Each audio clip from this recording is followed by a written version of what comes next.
6 years. That's the maximum length of time Exodus chapter 21 allows a Hebrew servant to be held before automatic, unconditional release. In the seventh he shall go out free, for nothing, the text says, no payment required, no conditions attached. Most people who've never opened Exodus don't know that verse exists. Most people who quote the Bible to defend slavery don't know it exists either. And most people who quote the Bible to condemn it as a document that simply endorses slavery, full stop, skip right past it too. Because it doesn't fit either version of the story cleanly. That's the actual problem with this question, the one almost nobody sits with long enough to feel. Does the Bible support slavery? Gets asked as if it has a one-word answer, yes or no, and then whichever word gets picked, the person picking it goes looking only for the verses that back it up. This video isn't going to do that. It's going to read the actual laws, in order, including the ones that are genuinely hard to read, and let the text be as complicated as it actually is, because it is complicated, and pretending otherwise, in either direction, isn't honesty. It's picking a side and calling it Bible study. Before touching a single verse, one word needs to be taken apart, because it's carrying weight it can't actually hold. When most people in the English-speaking world today hear slavery, a specific and horrific picture forms automatically. Chattel slavery, hereditary, race-based, a person legally defined as property for life, their children born into the same status, enforced by violence, built for one purpose.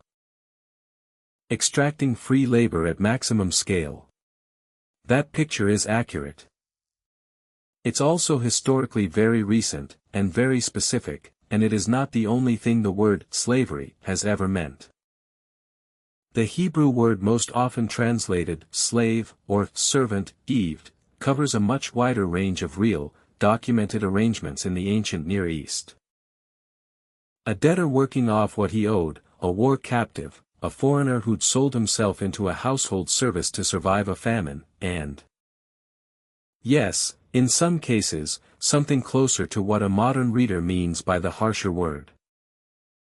Ancient Near Eastern law codes everywhere, Israel's neighbors included, regulated some version of bonded labor, because in a world without banks, insurance, unemployment systems, or a social safety net of any kind, selling your own labor, sometimes your own person, was frequently the only mechanism standing between a family and starvation. That's the world these laws were written into. Not a world where slavery was invented by one culture and could simply be abolished by policy, a world where it was already everywhere, in every economy, and the live question facing any ancient law code wasn't, should this exist, a question nobody in that world was in a position to answer with a stroke of a pen, but given that it exists everywhere, what does this particular community's law require of the people practicing it? Reading Israel's laws as though they're being handed down into a modern legal vacuum, free to invent slavery from nothing or reject it outright, misreads the entire genre. Reading them as regulation of a pre-existing, region-wide institution, asking what limits, protections, and exit points they build into a system nobody there had the power to simply erase, is the honest starting point. So start with the actual text, in Exodus 21, the first extended law code in the Torah, right after the Ten Commandments. And notice what it opens with, not property law, not criminal law, not worship law, servant law, first, before almost anything else. When you buy a Hebrew servant, he shall serve 6 years, and in the 7th he shall go out free, for nothing. That's verse 2, and it sets a hard ceiling nowhere else in the ancient Near East is documented setting quite this cleanly. Whatever debt or arrangement put a fellow Israelite into this position, 6 years is the outer limit. Not indefinite. Not hereditary by default. A release clock starts ticking the moment the arrangement begins. The chapter keeps going. If the servant came in married, his wife goes free with him. If he came in single and was given a wife by his master during his service, that's addressed separately, with its own complications the text doesn't hide from. This isn't a tidy picture, and it shouldn't be flattened into one. But the release provision itself keeps reappearing. A servant who'd rather stay, out of love for his household, could choose to, formally, permanently. And the text requires the master to mark that as the servant's own free choice, made in public, at the doorpost, not something assumed or extracted by default. Deuteronomy adds a detail Exodus doesn't. When a servant is released in year 7, the master is commanded not to send him away empty-handed. To furnish him liberally from the flock, the threshing floor, the winepress, as the Lord your God has blessed you, you shall give to him. The reasoning the text gives is direct. You shall remember that you were a slave in the land of Egypt, and the Lord your God redeemed you. Israel's own national memory. A whole people who had been the enslaved party, not the enslaving one, gets written directly into the legal justification for how this law is supposed to work. That's not a detail every ancient law code bothers including.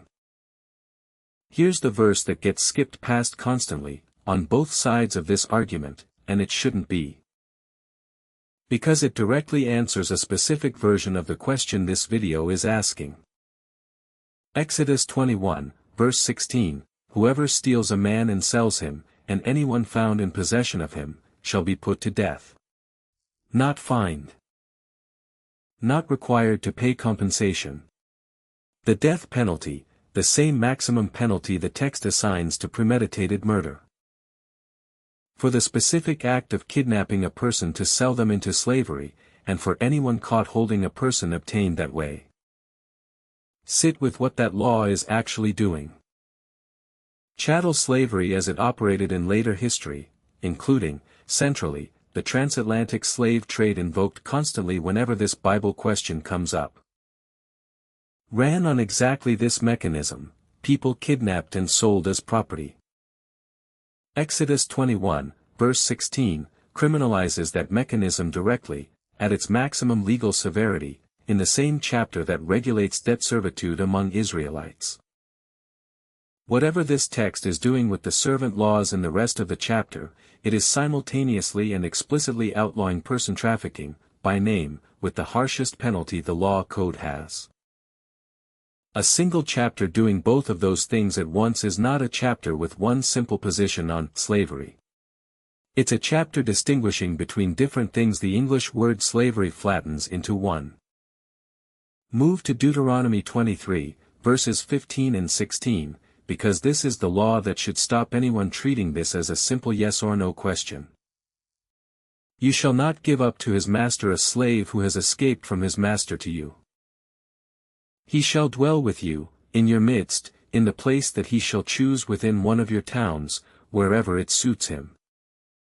You shall not wrong him. Every surrounding ancient Near Eastern law code that survives, Israel's neighbors, without exception in the documented record, required the opposite: return a runaway slave to his owner, sometimes under serious penalty for the community that sheltered him. Hammurabi's code, centuries earlier, prescribes death for hiding a fugitive slave. Israel's law does not just decline to require extradition. It commands the opposite outcome: shelter, residence of the escapee's own choosing, and an explicit prohibition on mistreating him once he's there. That single law is why the Bible just endorses the ancient Near Eastern institution of slavery, the same as everyone else around it doesn't survive contact with the actual text. On this specific, testable point, what happens when an enslaved person runs? Israel's law is not the regional norm. It's the regional outlier, and it's an outlier in the direction of protecting the person who fled, not the property claim of the person he fled from. None of that means the honest answer is simply, actually the Bible is against slavery, full stop either. And this is the part a video defending the text sometimes quietly skips, which is exactly the move this video is trying not to make. Because the same law code that sets a 6-year ceiling for a Hebrew servant, criminalizes kidnapping into slavery, and protects a runaway slave, also contains Leviticus 25, verses 44 through 46, and this one needs to be read exactly as it's written, not softened. As for your male and female slaves whom you may have, you may buy male and female slaves from among the nations that are around you. You may also buy from among the strangers who sojourn with you and their clans. They may be your property. You may bequeath them to your sons after you to inherit as a possession forever. That is a foreign servant status described as permanent, inheritable, treated as property in a way the fellow Israelite servant laws explicitly do not allow. It is a real double standard in the text, applied along ethnic and national lines, and reading it any other way is not honesty. It's apologetic doing damage control on a verse that doesn't need to be explained away so much as looked at directly. What can honestly be said about that text, without either erasing it or pretending it isn't there? A few things, held together rather than picked from selectively. First, context. This still isn't hereditary race-based chattel slavery of the transatlantic model. It's regulated servitude drawn from surrounding nations under conditions the text elsewhere restricts: no kidnapping, protections against abuse elsewhere in the servant laws. An owner who injures a servant's eye or tooth is required to set them free outright, per Exodus 21 again. Second, and more important for honesty's sake, this text does draw a real distinction by nationality that later Revelation and the arc of the whole biblical story pushes hard against, a tension the Bible itself doesn't resolve within Leviticus, and shouldn't be made to pretend it does. This is exactly the kind of verse a channel built on flattening the Bible into either, "it's all good, don't worry about it," or "it's all bad, throw it out," fails to handle honestly. The honest handling is, this text exists, it reflects a real ethnic double standard that the Torah does not undo on its own pages, and the case for where the whole of Scripture eventually lands on this has to be made by tracing what comes later. Not by pretending Leviticus 25 isn't sitting right there saying what it says. Jump forward centuries, into the Roman world of the New Testament, where slavery operated on a different scale and by different rules than ancient Israel's. A massive share of the empire's economy ran on enslaved labor, often war captives, often permanent, often brutal, with essentially no legal protection for the enslaved person at all. That's the world Paul is writing letters into, and it's worth being honest that he never once calls for its abolition outright, in so many words, the way a modern reader might wish he had. What he does instead is stranger, and in its own context, more radical than it first sounds. Ephesians 6 and Colossians 3 both contain what scholars call household codes, instructions addressed to every layer of a Roman household, husbands and wives, parents and children, masters and slaves. And here's what's actually unusual about them, compared to every other household code surviving from the Greco-Roman world.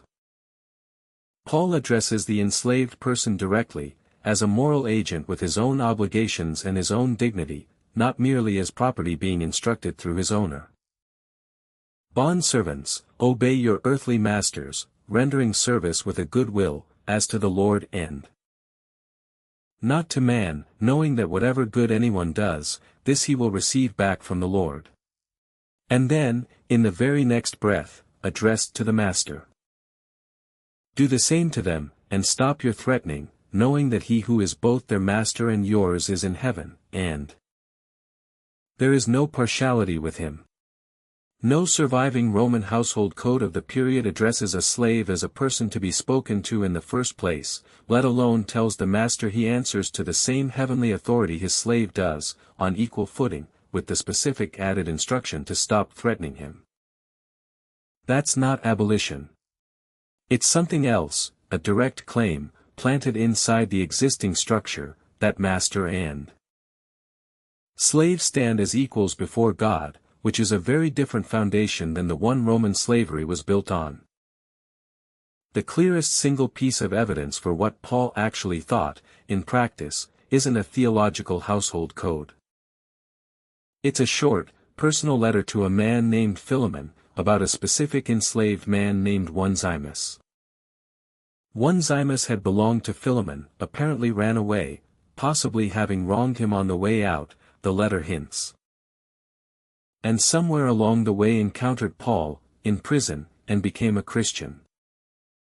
Paul is now sending him back, with a letter, and the letter is worth reading for what it actually asks.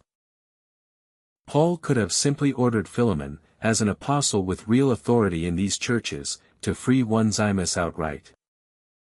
He doesn't do that. He says he could command it, yet for love's sake I prefer to appeal to you. But look at what the appeal actually says. No longer as a bondservant but more than a bondservant, as a beloved brother, both in the flesh and in the Lord. He asks Philemon to receive Onesimus, as you would receive me, and adds, pointedly, that if Onesimus owes him anything, to charge it to Paul's own account. This is a letter asking a slave owner to receive his returning slave as a brother, an equal, a fellow member of the same family. And doing so in language that leaves almost no honest room for, and also, keep him enslaved. The letter never uses the word manumission. It doesn't need to. The relationship it describes and the institution of slave ownership are not compatible, and Paul seems to know that, which is presumably why the letter survives at all. Early Christians kept it, copied it, and eventually included it in the canon, as a short personal note about exactly one enslaved man, because of what it modeled. Then there's the line in Galatians that later abolitionist movements would return to again and again, centuries afterward, as their theological foundation. Galatians 3, verse 28, there is neither Jew nor Greek, there is neither slave nor free, there is no male and female, for you are all one in Christ Jesus. This isn't a policy proposal. It's a statement about identity and status before God, and it flatly erases the single distinction the entire Roman economic and legal system was built on top of. The line between the free person and the enslaved person, treated here as having no bearing at all on a person standing before God or their belonging inside this new community. A society can survive a philosophical statement like that for a while without immediately restructuring itself. And Rome did, for centuries, the same way plenty of self-described Christian societies did much later, holding the theology and the practice apart from each other for as long as they could manage it. But a statement like that doesn't stay inert forever inside a tradition that keeps reading it, generation after generation. It sits there as a kind of live wire, and eventually, in history, it got picked up and used exactly the way a live wire gets used, by people looking for a foundation to argue that slavery and Christian faith cannot coexist, using Paul's own words against the institution his letters never explicitly, formally abolished. One more piece of vocabulary is worth putting directly next to Exodus 21's death penalty for kidnapping, because it shows the same instinct surviving all the way into the New Testament, in Paul's own list of the worst kinds of people. 1 Timothy chapter 1 lists categories of the lawless and disobedient. The law is aimed at murderers, the sexually immoral, liars. And tucked into that list, easy to read past an English translation, is the Greek word andrapidistais. It's usually rendered, enslavers, or slave traders, and it specifically meant someone who captured and sold human beings. The ancient equivalent of a trafficker, not a household owner of an inherited servant, but the person actively running the trade in human bodies. Paul places that word in the same breath as murderers of fathers and mothers. The New Testament, in other words, is not silent on slave trading as a moral category. It names the trafficker specifically, in a list of the most serious sins Paul can name, using a term that meant exactly what Exodus 21 had already made a capital offense centuries earlier. The vocabulary changes. The underlying moral judgment on the specific act of trafficking a human being does not. It's worth being precise about the negative case too, because it's just as important as the positive one. Nowhere in the Bible, not once, in either testament, is there a command to go acquire slaves, to capture people and enslave them, or a promise attached to doing so. Every text about slavery in Scripture is regulatory or descriptive, laws governing an institution already present in the surrounding world, addressed to people already inside it, on both sides of it. There is no great commission of slavery, no divine mandate to go build the institution where it doesn't already exist. That's a real and meaningful asymmetry compared to, for instance, the specific, repeated, textually explicit commands to conquer and possess certain named territories elsewhere in the Old Testament narrative, commands that exist, that are their own separate and difficult conversation, and that stand in real contrast to how differently slavery gets treated. Never commanded, always found already present and then regulated, restricted, and in case after case, undermined from the inside. That distinction doesn't erase Leviticus 25's double standard, and it shouldn't be used to wave it away. But it does mean the honest shape of the biblical material on slavery isn't, God invented and endorsed this system. It's closer to a system already existing everywhere in the ancient world, which the biblical text regulates with real protections its neighbors didn't share, criminalizes at its most predatory edge with the harshest penalty available, and by the time of the New Testament, plant-specific, repeated theological seeds directly incompatible with its long-term survival, seeds later generations of readers, including Onesimus's own spiritual descendants centuries later, would eventually use to dismantle it. This is worth being honest about too. In the other direction, those seeds took an extremely long time to fully catch, and for a large stretch of history, self-described Christian societies held the theology and the practice of slavery apart from each other, sometimes for centuries at a stretch, sometimes using isolated verses. Leviticus 25 prominent among them, to defend systems the New Testament's own trajectory was working directly against. That's not a footnote to slide past. People used this book, verse by verse, to justify race-based chattel slavery at exactly the historical moments it needed justifying most. Any honest answer to, does the Bible support slavery, has to hold that fact in the same hand as Philemon and Galatians 3:28, not set it aside because it's uncomfortable for the case being made. What the text actually offers isn't a finished argument that settled the question the moment it was written. It's closer to a fuse, lit early, in Exodus's death penalty for trafficking and Deuteronomy's fugitive protection law, lit again in Paul's letter to Philemon and his line in Galatians, and left burning slowly enough that it took the better part of 2,000 years, and no small amount of resistance from people holding this same book in their other hand, before it finally reached the fire it was always aimed at. That's a harder, slower, more honest story than either, the Bible obviously endorses slavery, or, the Bible was obviously always against it and everyone just missed it. It's both true that the text plants the material for its own institution's undoing, and true that the undoing took an unconscionably long time and enormous, sustained human cost to actually happen. 6 years. That's where this started, the automatic release clock ticking inside a chapter most people quoting or condemning this book have never actually opened. The same chapter that regulates debt servitude also makes trafficking a capital crime. The same law code that permits buying foreign servants also commands shelter, not extradition, for the one who runs. The same New Testament that never once tells a master to free his slaves outright also hands that master, in a short personal letter, almost no honest way to keep calling a returning runaway property, once he's been told to receive him as a brother. And the same book that plants neither slave nor free, as a foundational claim about who counts as fully human before God also sat, largely unchallenged on this specific point, on the shelves of people who owned other people, for far too many centuries to call this an easy story.